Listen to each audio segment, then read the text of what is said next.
Whoa, whoa, whoa, whoa, whoa, whoa. Oh my God. The villains and the wolves. Oh my God. Hello and welcome back to Love Letters, a universal sound. My name is Deborah Washington and I'm your host. And today, second episode, we're going to talk about integrity. What does integrity mean?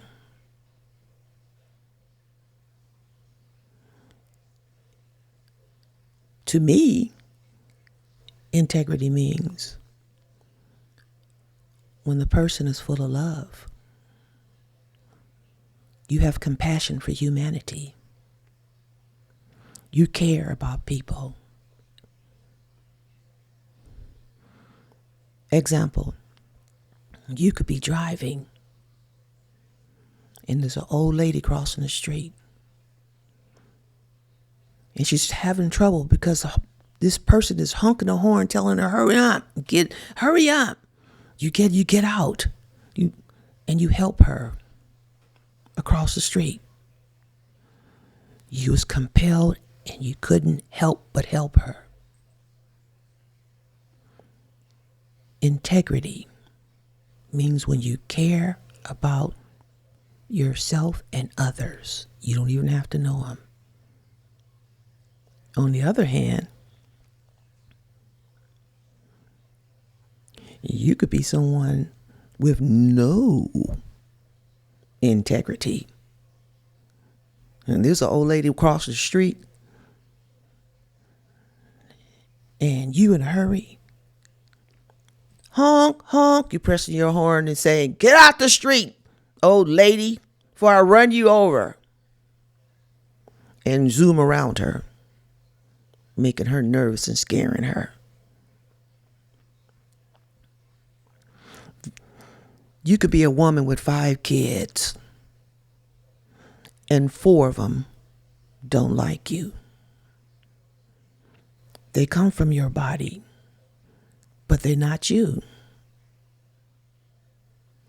You could have 1 child that really loves you, and the other 4 can't wait to leave you, can't wait to get out the house. You don't understand what's going on, but you love your children anyway. Identifying who's in your house. You can have children with integrity like a Martin Luther King. On the other hand, you can have a kid or more than one. Well, I'm just going to say like a Jeffrey Dahmer. Jeffrey Dahmer's mother, she knew something wasn't quite right with her son.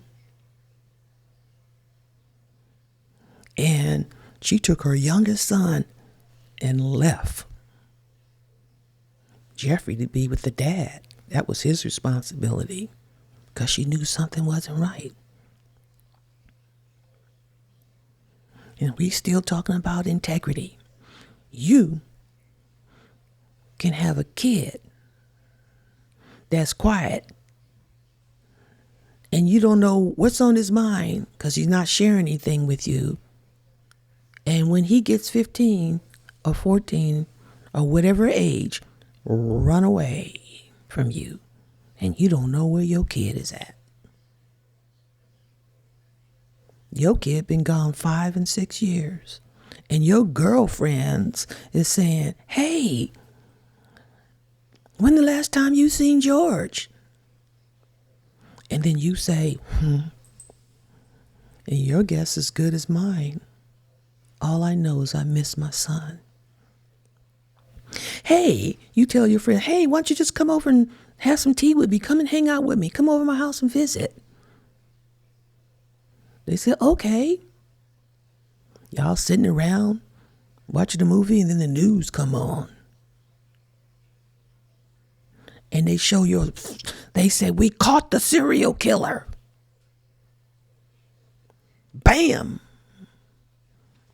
is your son George's picture showing up.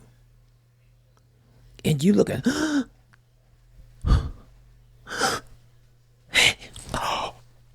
that George? That's your son. And you said, he's a serial killer. They've been looking for him for 5 years. He's the one that was taking these girls, kidnapping them and having sex with them and killing them and putting them in the woods.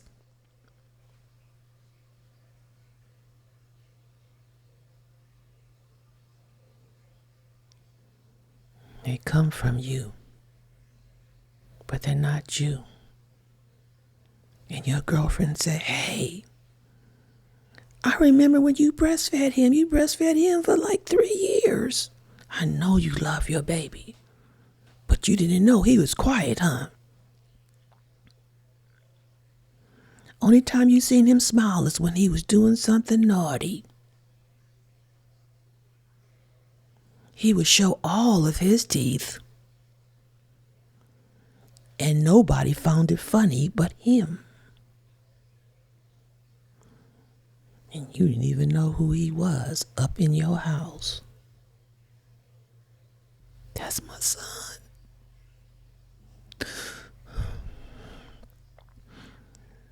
I've been following the news for 5 years and they didn't even know who he was. In another state. And he never called to say hi to me or nothing. I remember him telling me, you ain't nothing to me. I said, what you talking about? I'm your mother. You know, I'm just telling you a story, right? That didn't happen to me. But it has happened to people. They have children that they breastfed and loved so deeply. And they did not know they was breastfeeding a villain.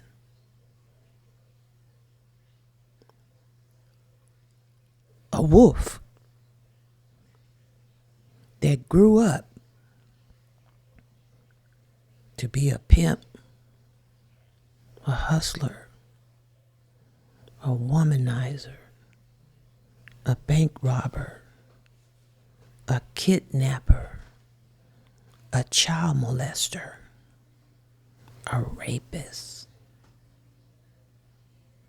a liar, a thief. Our kids come from us, but they're not you. But on the other hand, you could be the proud mother of successful brain surgeon, a nurse that stands by his side, a nurse, a surgical nurse, a dentist, a teacher, a lawyer, vice principal, a president, a leader of civil rights. Now, you know what I do when I see people? It's my opinion. I see people pregnant. She sure is beautiful. And I said, I hope you have a healthy delivery and you got a good one. Full of integrity. They got people, I'm just venting out,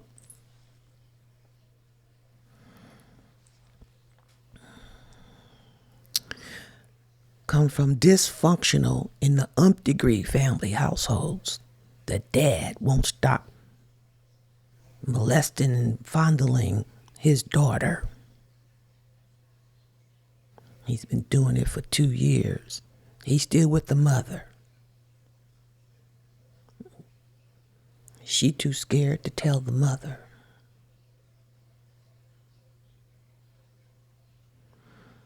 Every time she tried to tell the mother is always in the arms of the dad. Some kids can grow up and do the same to other people. Do the same thing. On the other hand, they got some kids, the ones when I'm talking about integrity, they would never, ever, never, ever do what was done to them to anybody else. I remember when my mom left, we stayed with our dad. And we slept in bunk beds. Like, I slept on the top. Bunk beds is only two. One at the bottom, one. I was at the third one at the top. And the heat that we had in our household was from the stove. It was smelly. The stove was dirty. And we were just smelling. It was hard for me to sleep. But I know I was sleeping and I felt somebody rubbing on me. Had his hands in my underwear, was rubbing on me. I'm still in elementary school. And I looked. It was my dad rubbing on me. I told my auntie, and she called the police right away. She listened. Thank God. And they arrested him. And when it was time for us to go to court, I seen they bring my dad out of this room. He had an orange jumpsuit. They had him chained hand and chained feet. And they had me on the stand. And they wanted me to talk. I looked over there.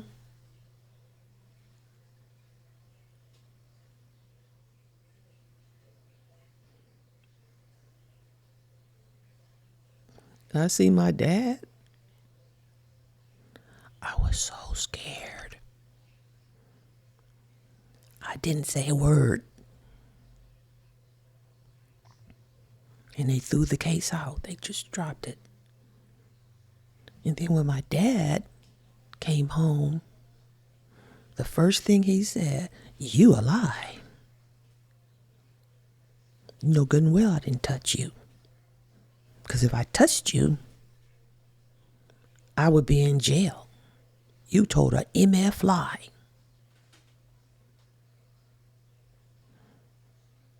I looked at him and I didn't say a word. Because he know he did it. He did it. Things can go on with you in your household. I did tell the truth, but I was too scared to tell it in front of people. But he really did touch me. People are being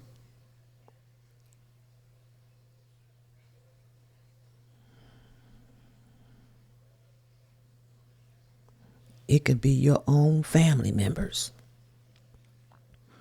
A wolf in your house. My dad was a villain and a wolf.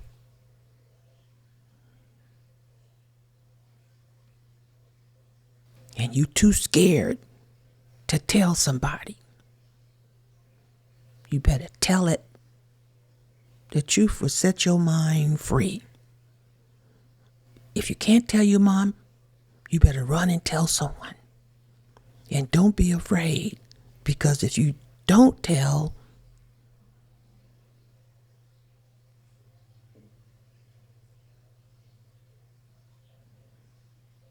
they would do it again. So many young girls and even young boys are being mistreated by the villain and the wolf in their house, or the next door neighbor, or the cousin, or the uncle, or even their friend spending the night.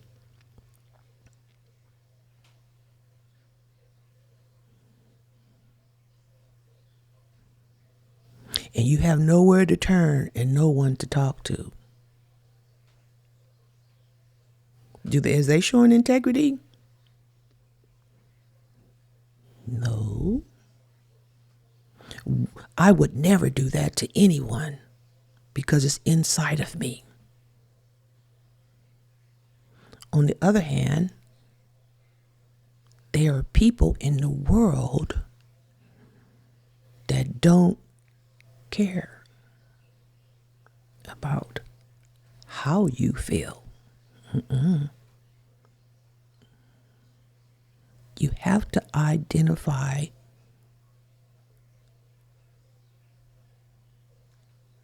who's around you. Honestly, tell the truth about how that person make you feel and get away. It doesn't matter if it's a family member. Because a person with integrity would never, ever, their conscience would not even let them do that. Hurt or offend anyone.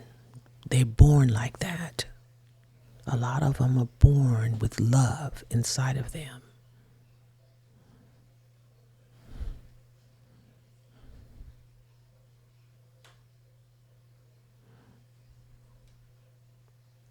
They have people in the world, on the other hand, with no integrity.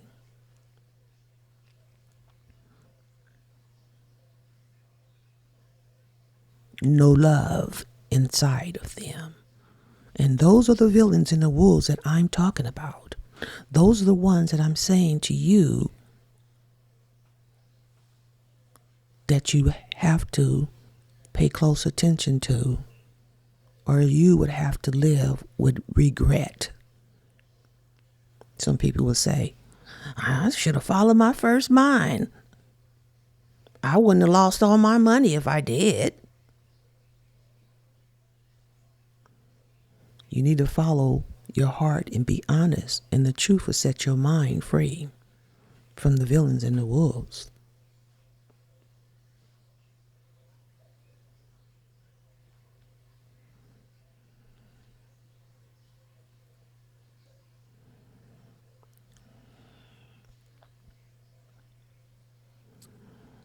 I know it's not easy being a child in a dysfunctional setting in a household and you have nowhere to go. That's where you live. And your dad is doing something to you. Or your mom's boyfriend. Or your first cousin. Or even your brother. Yeah, I said it. Yeah. I said that.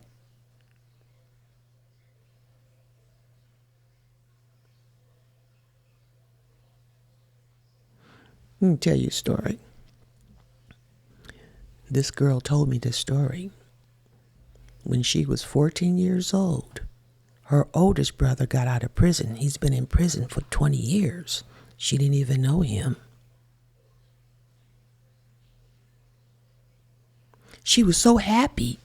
She wasn't even born when he went to prison.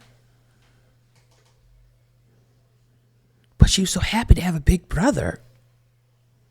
And when he got out of jail, she loved him so much, she was all in his face. Want hugs and kisses. Hugs from her big brother. I love you. I don't care what you did. He had a party at his house.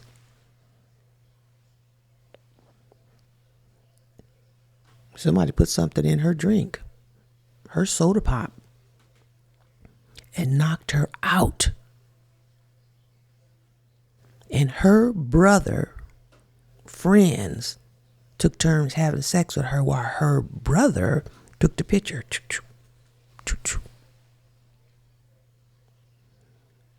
They sodomized her and did everything to her. When she woke up, she was feeling some kind of way.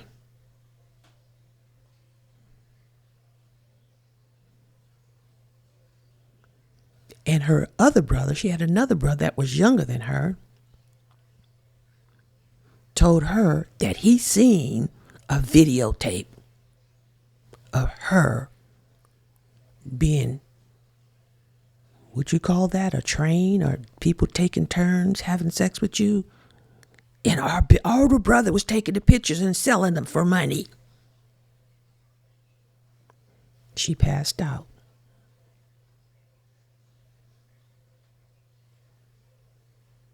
She couldn't believe what had happened to her.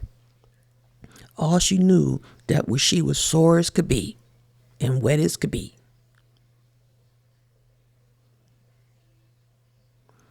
The villains and the wolves. Did he show integrity?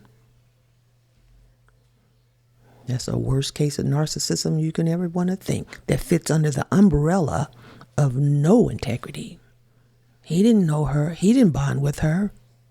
But she loved him so much. That's her big brother. And right now, today, her mental state would never be the same. She's getting disability, she's on medication, and she's unable to take what she's seen on videotape was her sleep unconscious and all kinds of wolves and villains was all around her doing things to her body. We have to identify and tell the truth. What's in your household and who you marry.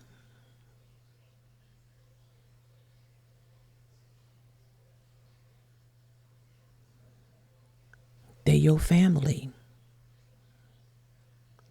but they're not you. Everyone has their own way of thinking, and some of them very dangerous.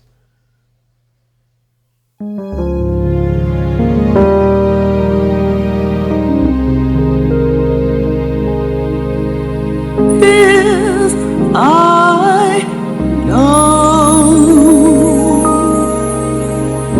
I know that God is watching me.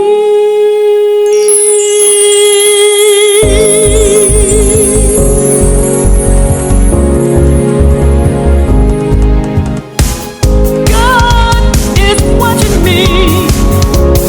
This I know. God, He's watching me. This I know. Through the air I breathe, He knows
God is watching me.